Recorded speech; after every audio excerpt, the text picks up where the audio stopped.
This meeting is being recorded.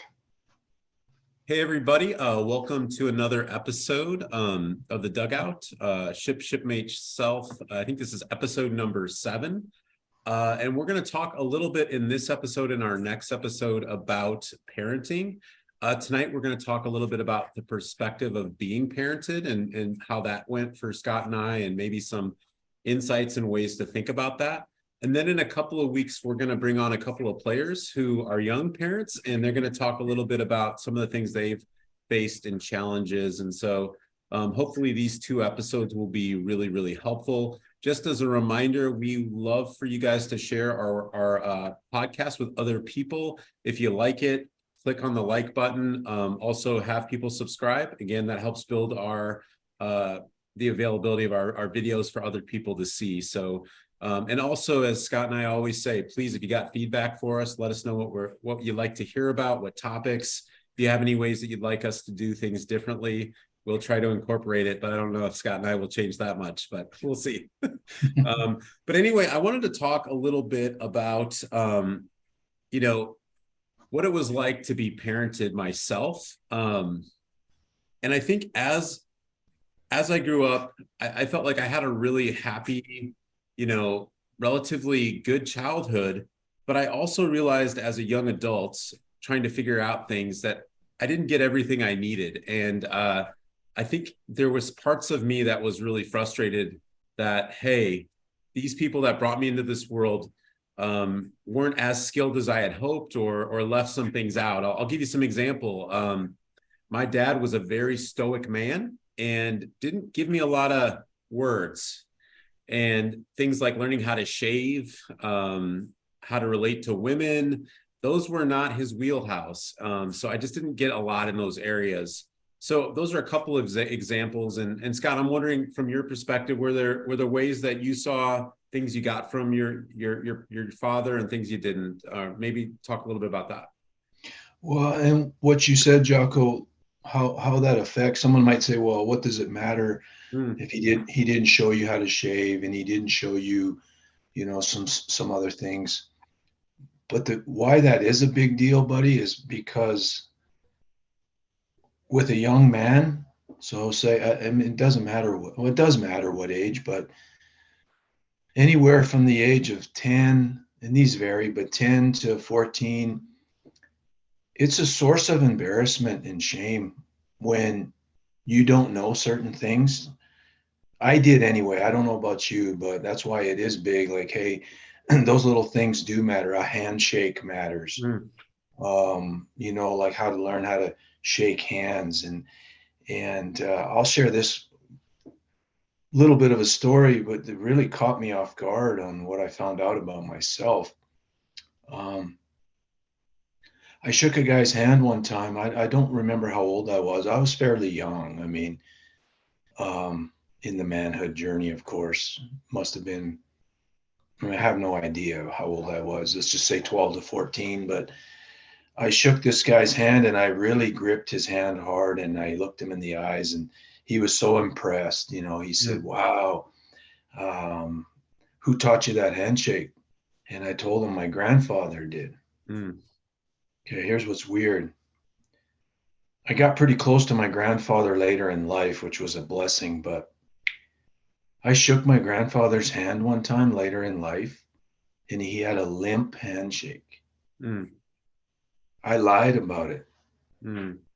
I was embarrassed that I didn't, how I learned that was, and it's kind of neat, I guess, but I learned it through shaking men of character's hands, I guess. So I taught myself.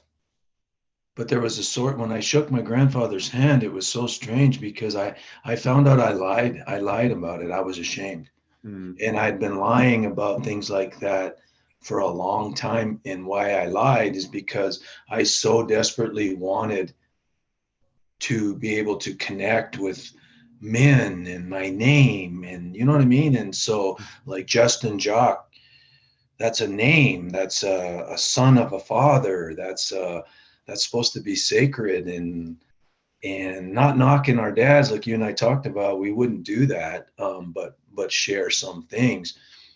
Me, it was just like, man, I really didn't identify with my own family name, Mm, and I know, not trying to go a different direction or chase something, but that came up when you said that I found that interesting that I lied, mm, and it was because of shame, and that I so badly wanted to identify with my dad and my grandfather and the family name.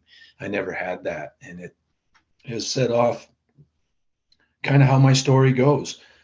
And just interesting. I thought that was interesting when you said that. yeah, and I think I'll follow up with this. Maybe we can linger here a little bit longer. It's not that my dad wouldn't have taught me if I would have asked him. I just don't think he had a sense of it. And I think this is an important thing for guys to hear, is that sometimes you have a sense of that fatherhood, right? Like it comes naturally, but then there's parts of you that might not come naturally, right? I noticed myself being fatherly with my female younger clients. Sometimes I play a parental role, and that feels really natural. Or with when I'm with my nephews and nieces, that feels really natural. But I think sometimes there's parts of it, the journey, that's easier, and there's parts of it that aren't easier, depending on maybe the family system you came from. And I'm wondering, have you noticed that being a father, maybe for what you learned in your family, and maybe parts of fatherhood that come easier than others, or how's that looked? Absolutely. With me, man, it's been tough. One of my biggest fears, not an exaggeration either, one of my biggest fears, and I finally was able to pinpoint that, was letting my boys down as their father. Mm, And it's ironic that Daryl said last week or 2 weeks ago, Daryl said that he thought that was the toughest role, was fatherhood. I don't know if you remember him saying that. yes, I do, definitely. And then he didn't share this, and he wouldn't mind me sharing it. He lost his father not very when he was 9.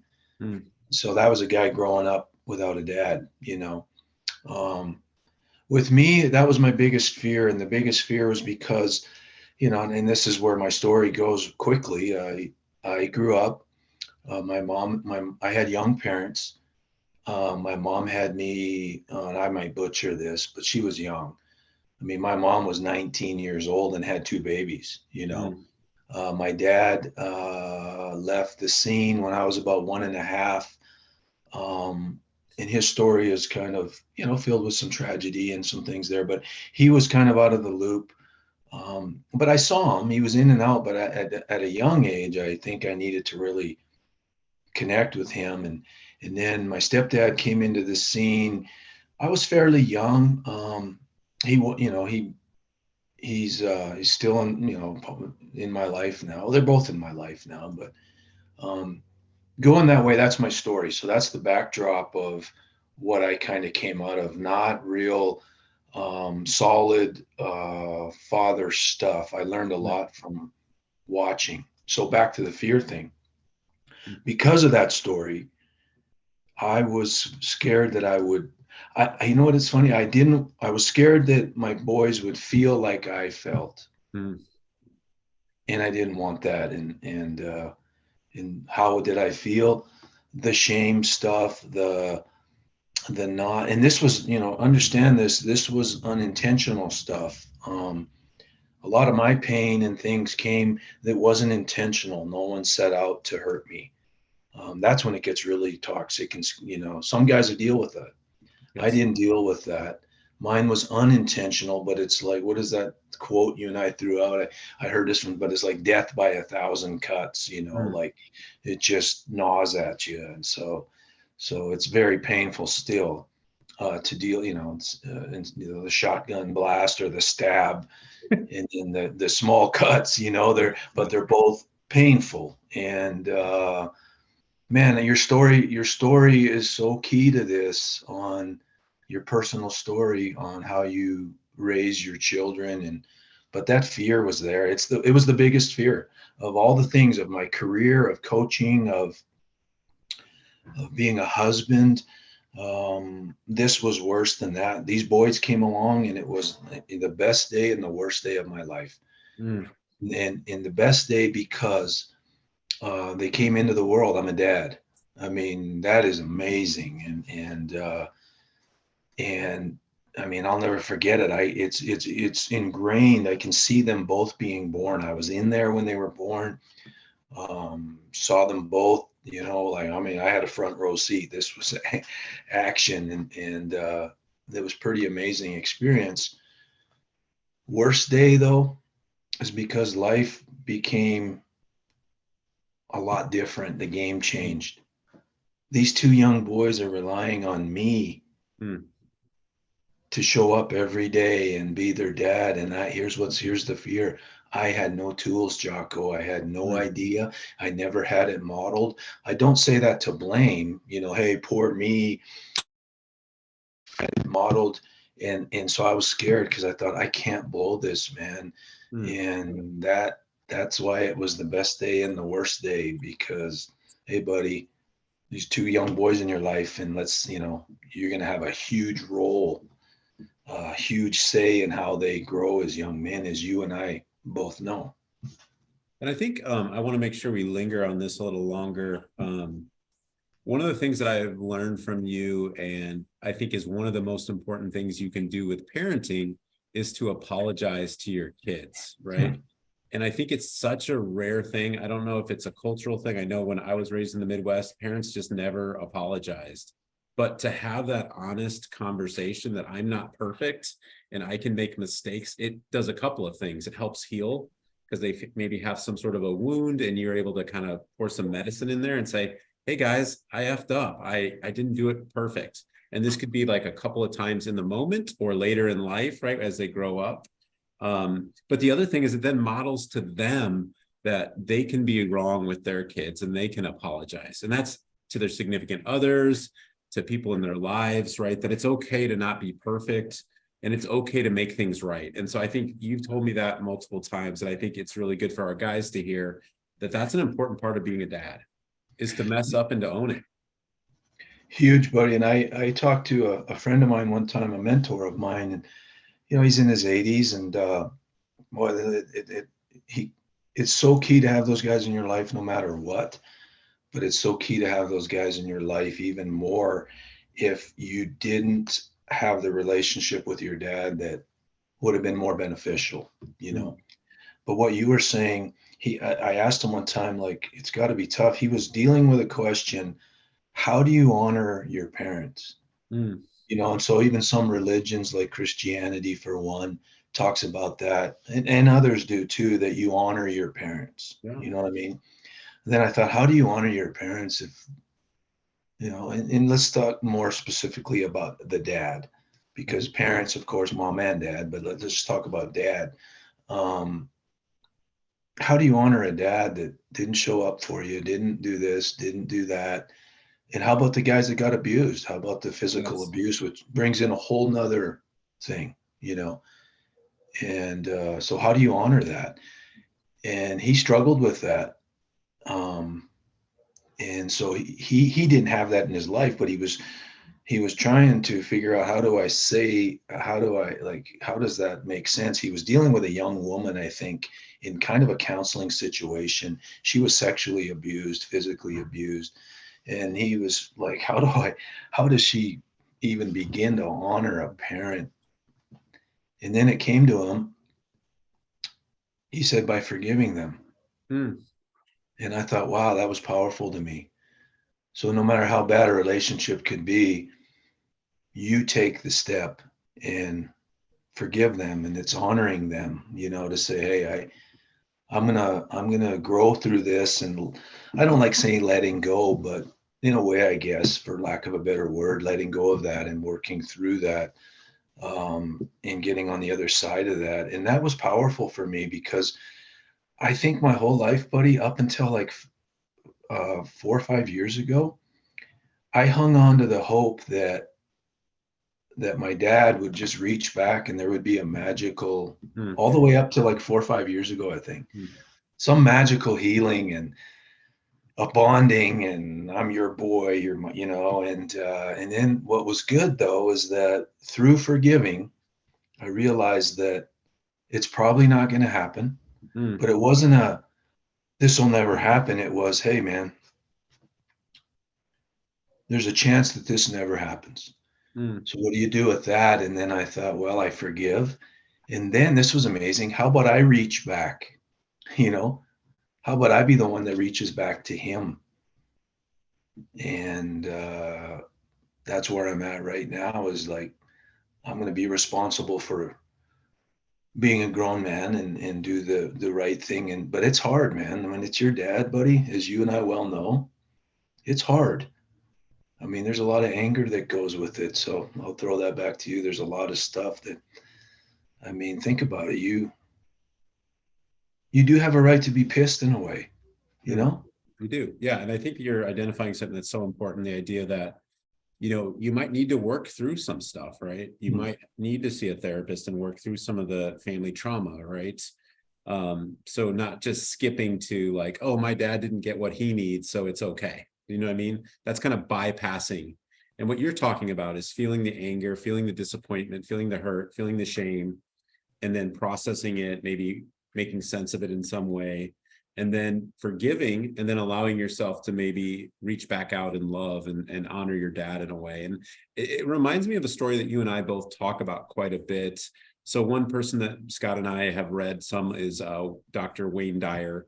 He was a counselor and a spiritual guy. And he talks about this really interesting story, how he was so angry at his dad his whole life. And his dad passes away, and he has an opportunity to walk up to his grave, and he's going to piss on his dad's grave. Like, this dude is so mad. And he goes up there, and you can let me know if I missed the story a little bit, but he goes up there, he's about ready to piss. And then he has this massive revelation that his dad was his biggest teacher. You know what I mean? For all the pain and suffering he had, he was instrumental in making him look at his own stuff, his own issues, going through that pain and suffering, making sense of it. In some ways, in some weird way, was an important part of who he was. In that negative really helped him figure out, like, hey, these are the ways that I want to be in this world. So an interesting perspective. Well, and then, yeah, no, you hit that right on. And that is an amazing story. How he, even how he fumbled around to find his father's unmarked grave, basically down in Biloxi, Mississippi, I think it was. He found it in a rental car, a card that said something about Biloxi, Mississippi. So it's a neat story how he felt spiritually kind of led to do that. But him facing that was huge. Him just facing, because the guy's dead. He's gone. He died. And so you'd think unresolved can't resolve that. And that's not necessarily true. You still can face that and say, okay, man, like, imagine going down to piss on your father's grave, and that's not what happens. A total reversal. And then it was a turning point in his life, professionally, spiritually, whatever, all of it that turned around in his life. And that was an amazing story. Yeah. And I think one other thing I would add, and this might be a little bit woo-woo, a bit therapy thing, but a lot of the men that I work with, the young men, the emerging adults and adults, sometimes we have to reparent ourselves, right? And that is, your older self, maybe your wiser self, reparenting that younger part of yourself. And that's a hard and painful process, right? And that's a journey of insight into realizing when you're feeling that hurt, that shame, that fear. Maybe you react really poorly to a spouse, a significant other. Maybe you notice yourself behaving in some way with your kids that you don't like. You might have to do some work where you start to talk to that younger part of yourself and say, it's okay. It is safe. You are loved. You are safe. You are connected.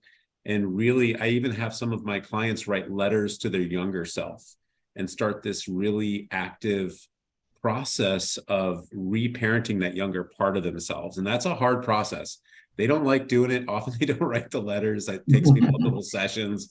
Or the other part is I never, ever ask a client to read a letter, but it is really powerful. Sometimes these letters that they write to their younger self, and they'll say things like, hey, dad said that you were not, you were clumsy, you were, you're a slob, and these internalized narratives that they take in, then they write letters to that part of themselves and say, hey, you were a good kid, or you were just a kid, like even these little things can sometimes help move that. So I would just say to the guys watching, it's okay to do some of that work with yourself. If you're noticing things in your marriage or in your parenting with your kids coming out sideways in weird ways, because we often repeat a lot of these patterns, and it can be so frustrating. I imagine, Scott, as a dad, when you notice yourself being the thing that you hate the most. Jocko, one of the things that really saved me here, and it just happened in the last 5 years, and sometimes it takes kind of a crash and burn experience for a guy to wake up, man. And for me, it happened around the age of 50, and I wanted to be a good dad, and I did some good things, man. I was there. And I really wanted to be a good dad. What was frustrating is I didn't know how. And then I realized, shit, how was I supposed to know how? So like you mentioned that earlier, like you got to work through some stuff, healing, forgiveness. So then you go through, okay, well, I didn't have the tools, but then it comes, okay, how do I get the tools? And how do I develop the tools? And someone asked me one time, what would it take for you to fully forgive your dad? They said that, and when I talk about my dad, I'm talking really about my biological father here. My stepfather is a whole nother thing too. Stepfather things are interesting dynamic to get into as well. So I'm talking mainly about my coming to terms with my biological, my birth dad. I noticed that they asked, what would it take for there to be a healing? And you know what? It was amazing. I said, man, if he had just acknowledged me and say he was sorry, that was it. So I flipped that around now. And you talked about being able to say you're sorry. Anger. I look back it's ironic, the regrets I have in coaching. I blew up a few times, but I blew up on a few guys, and I regret that.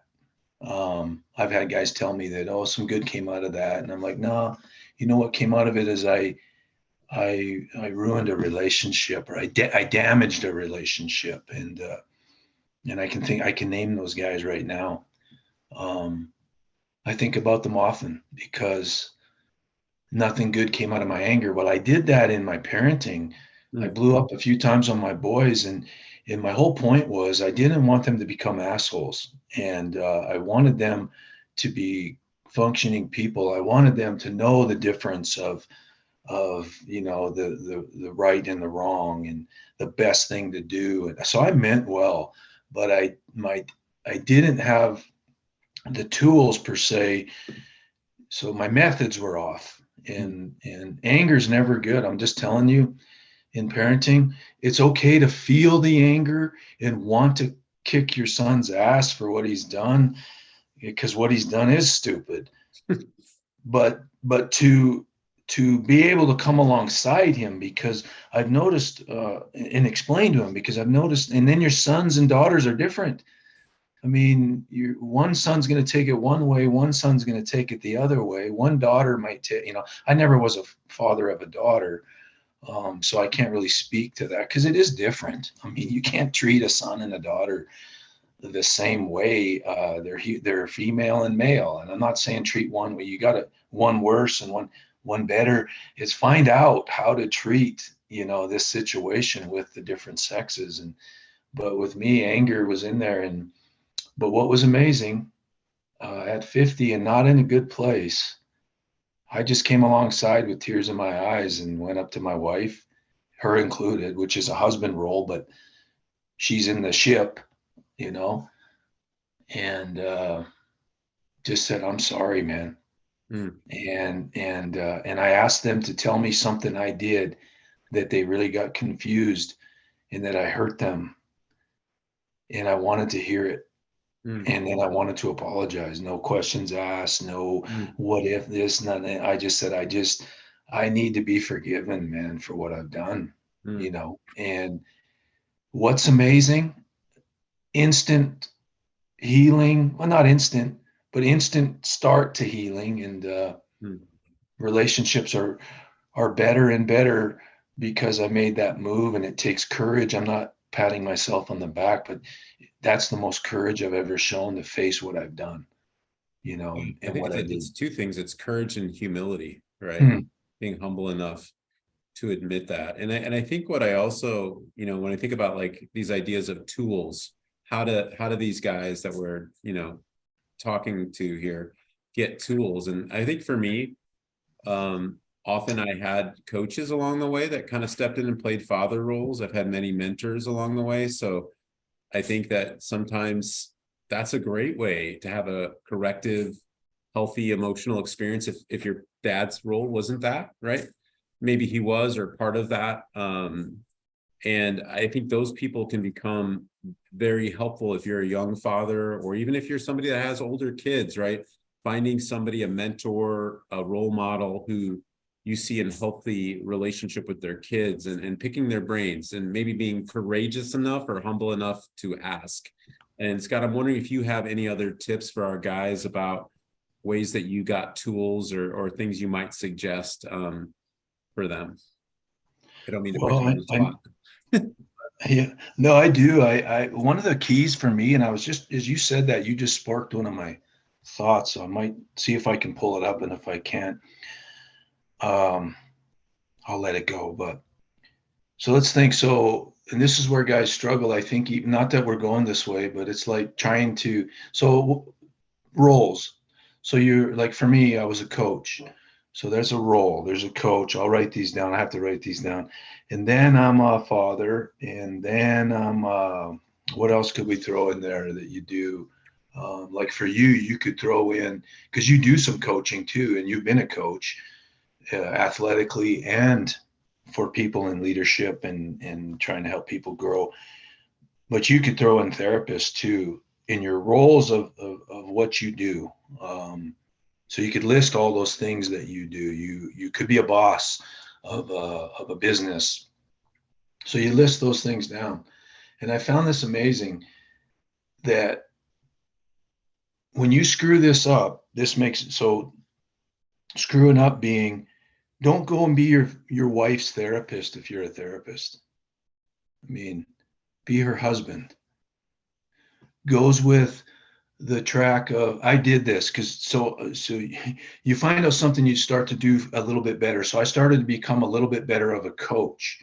So I felt a little more comfortable in my skin as a coach than maybe I even did as a father. Mistake you make. So I'm going to go coach my sons. No, no, no, no, no, man. Don't go coach your sons. If they want you to coach them, they'll let you know. If they want you to help them with a skill in a thing like that, they'll let you know. What they desperately need is you to be their father, not their coach.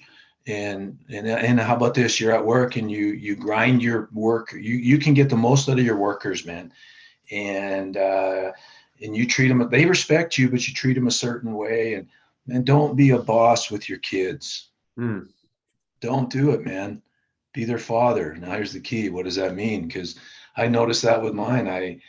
I'd get mad. I meant well, but I'd see my son do something lazy. I had it out with my youngest son, who just graduated high school this weekend. We had it out over this just like a few days ago, but it was different having it out than the old days. I used to get pissed off and say, come on, dude, wake up, man. You can't do that. You're lazy ass, or say, and I was right to say that. But this was different this time. I got to come alongside and said, son, he was working side by side with me, but I was seeing his attitude. He had to do some things he didn't want to do. And, but I didn't get mad. He wore me down. I wore myself down by the end of the day. I wanted to strangle him, but throughout the day though, buddy, I got to come alongside him, and I wasn't mad. I said, son, this is why this is important. Mm. And listed the things to him, why this is important. Didn't say the things an employer would say, or a coach or a boss. I said the things his father would say, because I love the boy. Yeah. And so I'm saying, this is why. And I would tell him that. I said, I'm telling you because I care. If I didn't care, then I wouldn't say anything. And you ever notice that when you got something hard to do, hard to say, it's easier just to go somewhere else, either withdraw or let it go. And then you got to ask yourself, well, if I truly love this person, do I say it? Mm. And every time it's yes. I mean, but I didn't have to say it in anger. I see a lot of fathers get pissed off at their sons, and I get it. And like, God, dude, how can you be so immature? And how could you be, dude, look back, think back. You know how they could be that immature, you Right. know. That's right. And in today's world, it is a little different, man. They are a little, they seem like they're going to be great kids, just like any other generation, I believe. But I see kids that are 18 that are handling things like a 14-year-old might. Mm. And me and you learned a different way, and it was good, but it was bad. You and I became, we joke around, but perro callejeros, stray dogs, man. And you and I were stray dogs, learning lessons on our own. And there's some good in that, but then there's some things that aren't so good, man. You're a stray dog, you're a stray dog, and you learn some bad habits, and you get into things you're not ready to get into. And so, I mean, those roles is what I was getting at. Don't be your son's boss. Find that balance of being his father and giving him that advice that he needs. You can be stern and you can be, but you don't have to lose your shit and affect your relationship, and I've done some of that and had to apologize. And if you can start there and be conscious of that. And then when you screw up, not if, when you screw up, apologize, man, Mm.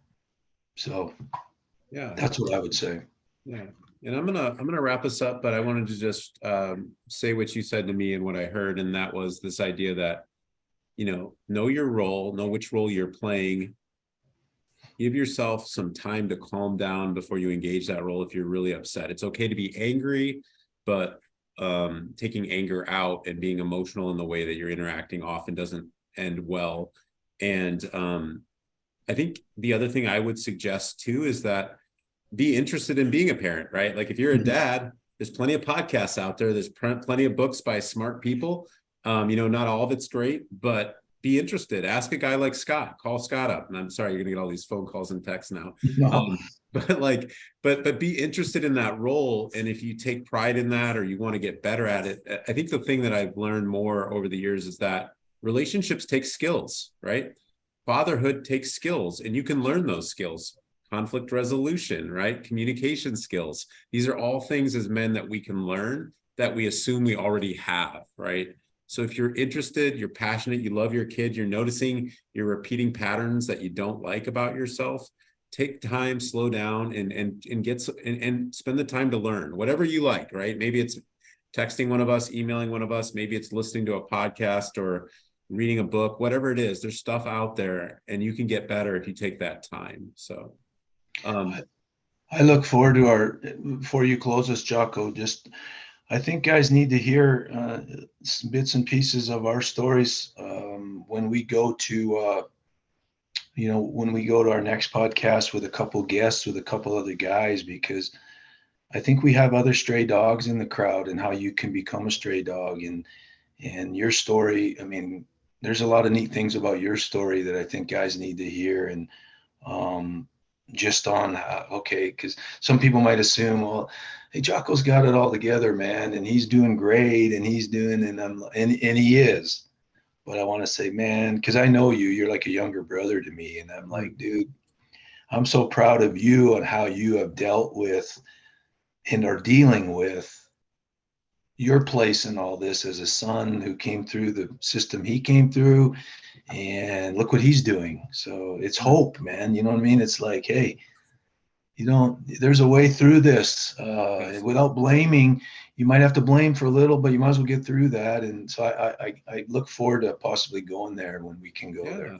Yeah, and I think as seeing you as an older brother, I remember my last summer with the Bucks, you really challenging me, hey, you've been here, but have you thought about here? And maybe that's that forgiveness piece, right? And maybe when I was younger, I couldn't have heard that, but it helped me start to shift my perspective. And I think that's important as men, that we talk about these things, that, and I think you're right. I'd love an episode where we kind of break down more what it looked like, because I think there's guys out there that are going to identify through our stories. And I think that's right, that the best content is probably very intimate, or as intimate as we can go in terms of our stories that people can relate with. So yeah.